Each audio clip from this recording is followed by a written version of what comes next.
আসসালামু আলাইকুম। অফিসিয়াল কাজের জন্য আমরা সাধারণত মাইক্রোসফট অফিস ব্যবহার করে থাকি, কিন্তু এখানেও আমাদের মাঝে মাঝে লোগোর প্রয়োজন হয়। আর আমরা এটাও জানি লোগো তৈরি করতে আমাদের গ্রাফিক্স ডিজাইনের কাজ জানতে হয়। তো আমরা যারা গ্রাফিক্স ডিজাইনের কাজ জানি না, তারা চাইলে ছোটখাটো গ্রাফিক্সের কাজ মাইক্রোসফট ওয়ার্ডে আমরা সম্পন্ন করতে পারি। সেরকম একটি কাজ আজ আপনাদের দেখাবো, সেটা হচ্ছে বিকাশের লোগো আপনি কিভাবে মাইক্রোসফট ওয়ার্ডে তৈরি করবেন। তার জন্য আমি প্রথমে আপনাদেরকে একটি বিকাশের লোগো দেখাই।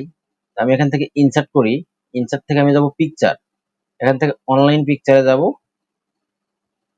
এবং সার্চ বক্সে লিখে দেব বিকাশ লোগো। এবার ইন্টার দিলাম। এখানে দেখেন কোনো বিকাশের লোগো আসেনি। এই যে ক্রিয়েটিভ কমন্স অনলি, এখানে দেখেন টিক চিহ্ন দেওয়া আছে। যদি আপনি এই টিক চিহ্নটাকে উঠিয়ে দেন, তাহলে কিন্তু বিকাশের লোগোটা এখানে চলে আসবে। হ্যাঁ, এই যে চলে আসছে। এখান থেকে যে কোনো একটা বিকাশের লোগোকে আমি সিলেক্ট করলাম, করার পরে ইনসার্টে ক্লিক করলাম। এখানে দেখেন একটা বিকাশ লোগোর ভিতরে অনেকগুলো কালার আছে, বেশ কিছু কালার আছে। আমরা এই লোগোটা হুবহু এমএস ওয়ার্ডে তৈরি করতে পারবো, কিন্তু আমরা এই কালার গুলোকে পিক করতে আমাদের একটু সমস্যা হবে, কারণ এমএস ওয়ার্ডে আইড্রপার টুলটি নেই।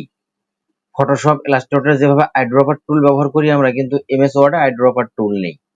তবে এর জন্য আমরা আরেকটা কাজ করতে পারি, সেটা হচ্ছে মাইক্রোসফট পাওয়ার পয়েন্ট। এখানে দেখেন এমএস ওয়ার্ডে যদি আপনি একটাকে শেপ নেন, আমি একটা শেপ নিচ্ছি, নেওয়ার পরে এখান থেকে দেখেন শেপ ফিল কালারে যায়, দেখেন এখানে কিন্তু কোনো আইড্রপার টুল নেই। আমরা যদি পাওয়ার পয়েন্টে যাই, আমি এখান থেকে পাওয়ার পয়েন্টটাকে ওপেন করতেছি। আমি একটা ব্ল্যাঙ্ক প্রেজেন্টেশন নেই, এগুলোকে আমি ডিলিট করে দেই। এবার এখানে একটা শেপ নিব আমি। এখানে দেখেন এই যে শেপ ফিল, এখানে দেখেন আইড্রপার নামে একটি টুল আছে। আমি যদি আইড্রপার টুলটাকে সিলেক্ট করে যদি এই কালারটার উপরে নেই, দেখেন আমি আইড্রপার টুলটাকে যেই কালারের উপর নিয়ে পিক করব, আমি সেই কালারটাকে হুবহু সিলেক্ট করতে পারবো। তার জন্য আমি বিকাশের লোগোটি পাওয়ার পয়েন্টে তৈরি করব, তারপরে সেটাকে আমি এমএস ওয়ার্ডে নিয়ে যাব। তো আমি বিকাশের লোগোটি প্রথমে এখানে ইনসার্ট করে নেই। এখান থেকে আমি ইনসার্ট ট্যাবে ক্লিক করব, এরপরে পিকচার ট্যাবে যাব, যাওয়ার পর এখান থেকে অনলাইন পিকচারে যাব। এবার আমি এখানে বিকাশ লোগো লিখে দিচ্ছি, এবার ইন্টার। ক্রিয়েটিভ কমন্স এটাকে টিক চিহ্নটা উঠিয়ে দেই। এবার আমি এখান থেকে যে কোনো একটা লোগোকে ইনসার্ট করব। হ্যাঁ, আমার এটা ইনসার্ট হয়ে গেছে। এবার আমি এর বিকাশ অংশটুকু কেটে ফেলে শুধু লোগোটুকু রাখবো। তার জন্য ক্রপ টুলে ক্লিক করি। এখান থেকে আমি যেটুকু রাখবো সেটুকুকে রেখে, ধরেন এটুকু রাখবো, আমি বাকিটাকে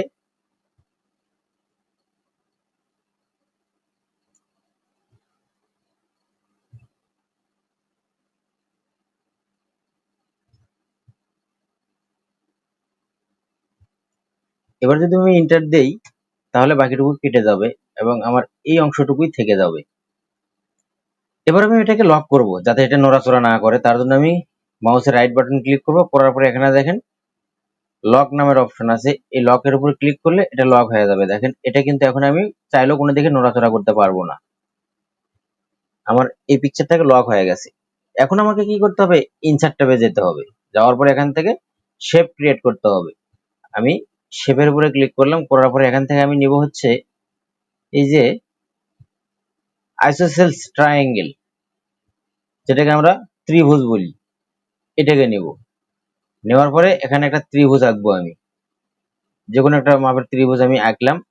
এবার আমি এটার শেপ ফিল কালারটাকে আমি নো ফিল করে দেই, যাতে আমি হুবহু এটা করতে পারি, দেখতে অসুবিধা না হয়। এরপরে আমি কি করব, এটার পাথের উপরে মাউসের রাইট বাটন ক্লিক করব, করার পরে এখান থেকে দেখেন এডিট পয়েন্ট লেখা আছে, এডিট পয়েন্টের উপরে ক্লিক করবেন। করার পরে এখান থেকে যে কোনো একটা পয়েন্টারকে ধরবেন, ধরে আপনি এই কোণায় সেট করে দেন। এই পয়েন্টারটাকে আপনি এই কোণায় সেট করে দেন এবং এই পয়েন্টারটাকে ঠিক এইভাবে সেট করে দেন। এটা নিখুঁতভাবে করবেন। হ্যাঁ, এটা আমার, এটা আরেকটু যাবে।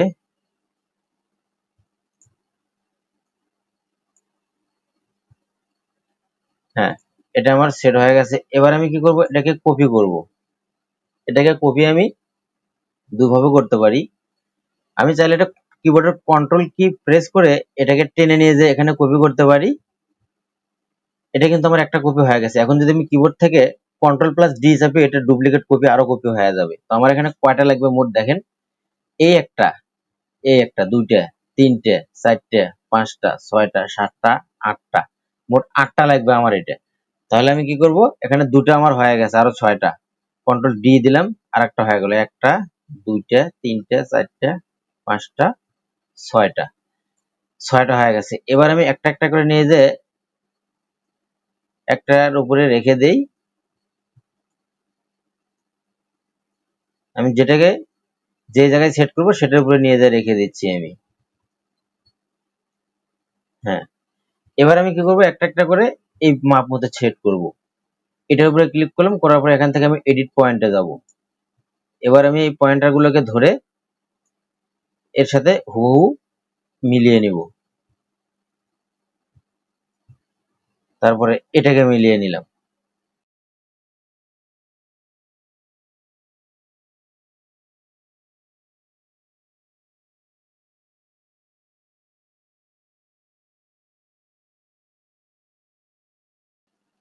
হ্যাঁ, আমার এটা মোটামুটি মিলানো শেষ। না, এটা বাকি আছে। হ্যাঁ, আমার এটা বাকি আছে এখনো।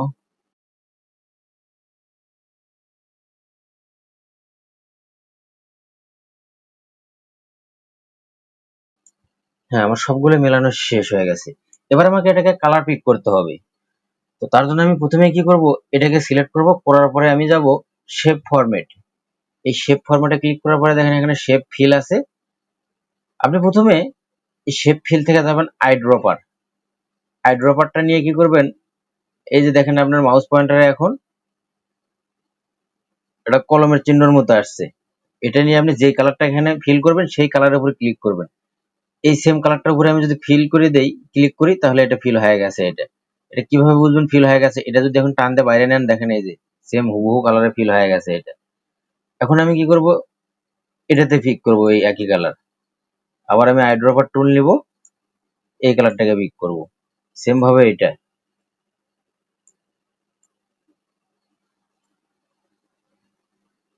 এভাবে প্রতিটাকে সিলেক্ট করে নেবেন, নেওয়ার পর আইড্রপার টুল দিয়ে কালারটাকে পিক করে দিবেন।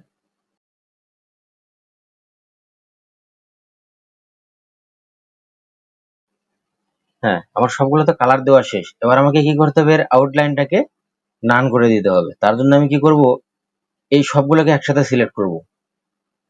এখানে একটাকে সিলেক্ট করলাম, করার পরে আপনি শেপ ফরম্যাটে থাকা অবস্থায় দেখেন এখানে সিলেকশন প্যান নামে একটা অপশন আছে।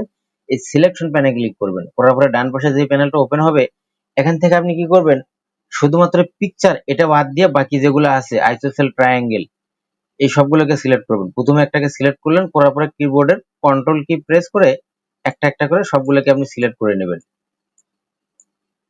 সবগুলো সিলেক্ট করা হয়ে গেছে আমার। এবার আমি কি করবো, এখান থেকে শেপ আউটলাইন, এটা থেকে আমি নো আউটলাইন করে দেব।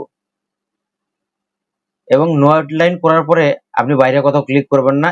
এই সিলেক্ট থাকা অবস্থায় মাউসের রাইট বাটন ক্লিক করবেন, করার পরে কি করবেন, আপনি এখান থেকে গ্রুপ করবেন। গ্রুপ গ্রুপ করার পরে দেখেন এখন এটা যদি টেনে অন্য জায়গায় নিয়ে যান, সবগুলো একসাথে চলে যাবে। এবার আপনি এটাকে কি করবেন, কপি করেন। এবার আপনি ওয়ার্ড ফাইলটাকে ওপেন করেন, করার পরে এখানে নিয়ে এসে এটাকে পেস্ট করে দেন। দেখেন সেম হুবহু বিকাশের লোগো কিন্তু আপনার তৈরি হয়ে গেছে। তো এভাবে চাইলে আপনি একটু ট্রিক্স খাটাইলে হয়তো অনেক সুন্দর সুন্দর ডিজাইন তৈরি করতে পারবেন। আপনি ডিজাইনটা মূলত আপনি অন্যটা দেখেও করতে পারেন, অথবা আপনি চাইলে আপনি নিজের থেকে আপনার মনে ভেতরে আগে এঁকে নেবেন, তারপরে সেটাকে আপনি পর্দায় ফুটিয়ে তুলবেন, আপনি সেটাও করতে পারেন। গ্রাফিক ডিজাইনটা মূলত এভাবেই করা হয়। তো যাই হোক, আজকে আমরা বিকাশের লোগো তৈরি করা দেখলাম। পরবর্তীতে হয়তো আমরা আরো অন্য কিছু তৈরি করা দেখবো, আর পরবর্তী আরো অনেক সুন্দর সুন্দর ভিডিও আসবে। যদি আপনি সেগুলোকে মিস করতে না চান, অবশ্যই চ্যানেলটিকে সাবস্ক্রাইব করে বেল আইকনটি ক্লিক করে দিয়ে রাখবেন।